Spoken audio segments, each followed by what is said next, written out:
I boogies, I boogies, I boogies. So I just saw Superman for a second time, and I need to be honest. Spoiler alert if you haven't seen the movie yet. I went to go see this film in IMAX for my second watch just to get a different visual and auditory feel for it while I was catching any details that I may have missed in my first watch. Visually, the movie is stunning. Great CGI, amazing shots that lead to tons of ore farming moments. However, the part of the movie that I feel like we need to be honest about is the fact that you can be a fan of both Zack Snyder's Superman and James Gunn. This movie was fantastic.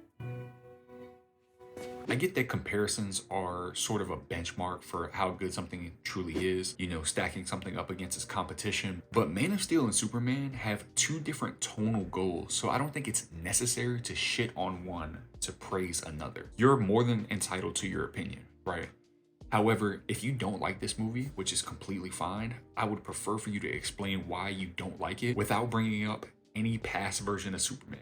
Just talk about the film. David Cornsweet is a great Superman. Everything from his voice to him getting in shape for the role to the way that he displays Superman's more human, affectionate side, it was extremely enjoyable. Interestingly enough, we don't see a whole lot of Clark Kent in the movie. It's mostly Superman. However, when we do get those moments with Clark Kent, it just shows how he's embodied what he's learned on Earth from his human parents and his values as a human and not just a Kryptonian superhero. I was also a huge fan of how comical the movie was, and that's pretty much to be expected with James Gunn, as he's most notably responsible for the Guardians of the Galaxy trilogy, which is arguably the greatest trilogy in all of superhero films. And although those movies have emotion, action, interesting plot points, and so on, a lot of the value and the marketability for the Guardians fall in how funny the movies are, and I think it carries over well into this film without taking away the seriousness. This is a perfect setup for the DCU, and not only solo films but collaborations as well, since Superman does introduce other heroes through the Justice Gang. Even the Element Man, known as Metamorpho in the comics. We got to see redeeming qualities for each of these characters and how well they work together, since the setting of this movie is 3+ years after Superman first announced himself. My personal favorite character in the entire film was Mr. Terrific, which I think stands for a lot of people. The way that genius is displayed in fiction, especially in comic book related media, one of the most fascinating things to me. Mr. Terrific had this perfect balance of being badass, being the smartest guy in the room, being a good friend, good teammate, and also having a serious personality that not only led to some of the funniest moments in the film, but subtly reveal who he is as a person, right?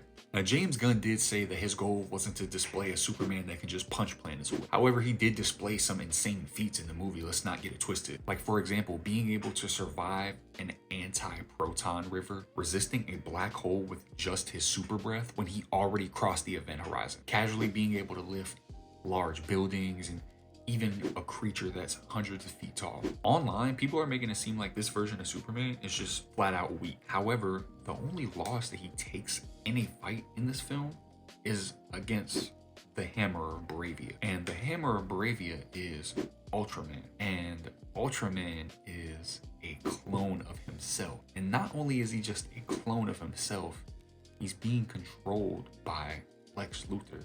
You know, one of the most brilliant people in all of DC Comics.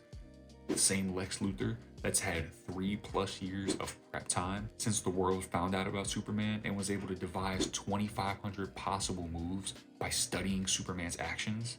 Yeah, he was being controlled by him. And this was also a clone of himself that had no sense of humanity, right? So he didn't care for collateral damage, hurting other people in the process, and he clearly wasn't holding back because Lex wanted Superman dead. Once Lex couldn't see the fight anymore, Superman just began to wipe the floor with Ultraman. Now, whether this version of Superman is more powerful than previous versions of Superman is a topic for a different discussion, but I can't just let y'all sit up here and say that this version of Superman is weak. All in all, the gun did not jam. This movie was a success in my opinion, and I'm excited to see where they go from here. Superman is arguably the greatest superhero of all time, and I think the film displays why many people hold that opinion. If you had the chance to see the film, especially in IMAX, I would love to hear your thoughts and talk about it with you in the comment section, but otherwise I'll see y'all for the next discussion.